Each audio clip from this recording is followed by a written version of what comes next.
Pak Ahmad Ramadan, sebenarnya ranahnya kepolisian memang hanya untuk penetapan tersangka, ya ini sudah luar biasa kita apresiasi, dan juga pemulangan proses hukum. Mengingat bahwa dua penista agama baik pendeta Saifuddin di sini bahkan juga Paul Zhang ini masih eksis dengan hate speech-nya di sosial media.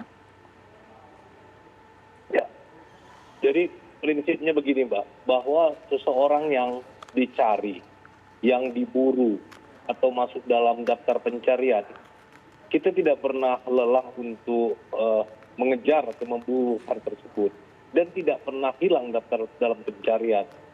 Kalau kita mencontohkan satu DPO kasus terorisme, itu 15 tahun juga baru kita dapat. Artinya dia tidak pernah hilang dalam daftar pencarian gitu ya. Memang ada kalanya seseorang yang dicari, ada kalanya dalam waktu yang cepat, ada juga dalam waktu yang sangat lama. Nah, terkait dengan kasus ini, paling tidak yang bersangkutan itu telah dibatasi ruang geraknya ya dengan red notice tadi gitu ya. Dan terkait dengan dia memposting setelah itu, hal ini bisa terjadi, postingan tersebut dia yang buat tapi di-share oleh orang lain ya.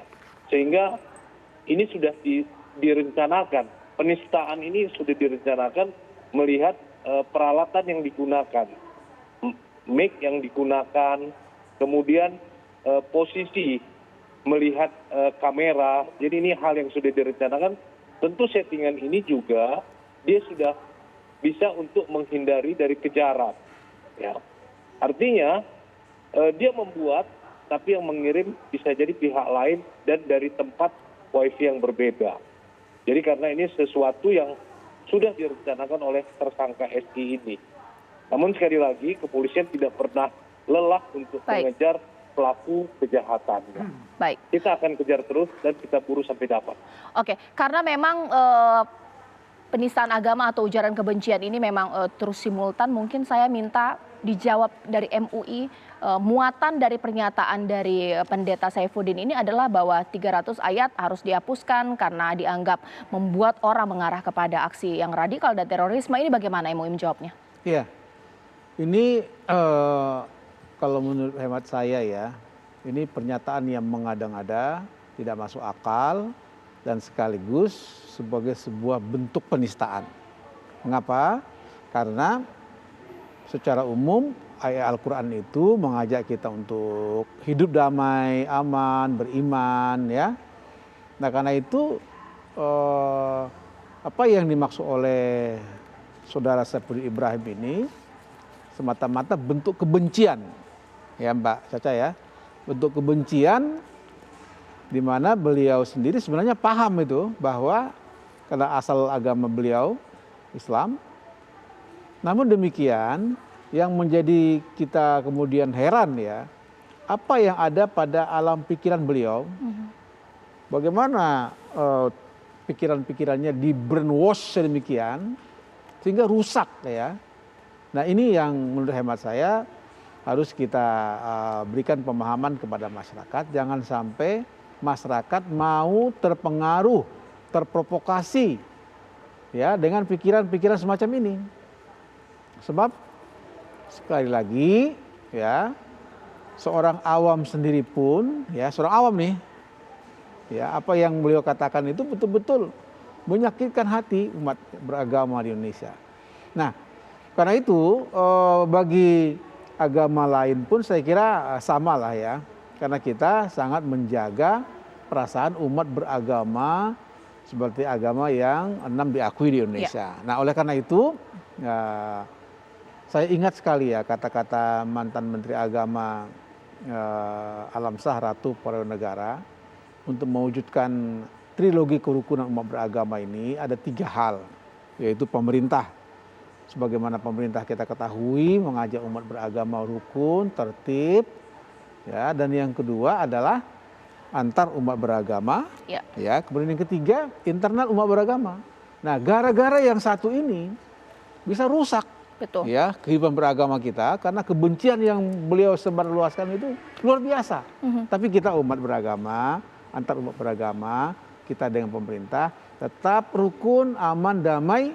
Jadi jangan karena seorang Saiful Ibrahim membuat kita gaduh. Ya. Nah segera ya kita minta aparat kepolisian yang profesional dan proporsional menindaklanjuti ini. Sekaligus kita beri apresiasi kepada 3 pelapor tadi, termasuk di situ diantaranya sohib saya Pak Yusuf Martak ya yang sudah melaporkan beliau. Baik. Dan sekali lagi kita apresiasi pihak kepolisian sehingga masyarakat bisa menahan diri dan memberi kepercayaan. Baik. Untuk penegakan hukum. Oke, Pak Ari, beda negara beda memandang penista agama, mengingat bahwa penista agama ini ada di Jerman, Belanda, Amerika. Mana yang punya peluang lebih kooperatif kita bisa bekerja sama memulangkan mereka? Kalau tidak salah, kalau di Amerika baru saja punya undang-undang penghapusan Islamofobia. Apakah ini juga memudahkan atau bagaimana? Hate crimes sudah menjadi kriminalisasi di banyak negara, dan saya rasa ini menjadi satu hal yang cukup universal, dan di mana negara-negara dimanapun ini sudah merasakan intoleransi itu mengganggu kehidupan bernegara, dan saya rasa termasuk penistaan agama itu sudah dimasukkan ke dalam hate crimes. Dan kalau memang kita sekali lagi, saya rasa dengan adanya perkembangan seperti ini, saya rasa kita akan lebih dimudahkan untuk meyakinkan para pihak berwajib di luar sana ya untuk kembali memberikan bantuan kepada Indonesia untuk mencari orang-orang yang memang sedang bermasalah dengan hukum Indonesia. Dan mungkin dalam hal ini dalam mencegah atau mengurangi dampak yang diberikan oleh orang ini, mungkin Kementerian Kominfo kita itu bisa meminta pemblokiran atas akun yang dinyatakan bermasalah dengan hukum kita ini untuk tidak lagi bisa beraktivitas, karena segala apapun yang kemudian nanti mereka lakukan, mereka posting, itu akan semakin membuat opini masyarakat itu semakin resah. Jadi perlu ada tindakan yang secara jelas dan terukur, baik dari sisi kepolisian, Kominfo, dan juga sekali lagi perwakilan kita di luar negeri untuk segera mengidentifikasi, melokasi, dan memfasilitasi kerjasama kita dengan pihak di luar negeri. Baik, mudah-mudahan ini terjawab, jangan kemudian menimbulkan perpecahan di antara umat beragama. Kita tunggu proses hukum yang berjalan, kita percaya bahwa ini terus dikawal. Terima kasih Pak Ahmad Ramadan, terima kasih Pak Ari Afriansyah dan Pak Amir Syah Tambunan. Pemirsa, ini menjadi akhir Apa Kabar Indonesia Malam untuk hari ini. Saya Caca Anissa, terima kasih, selamat malam, sampai jumpa.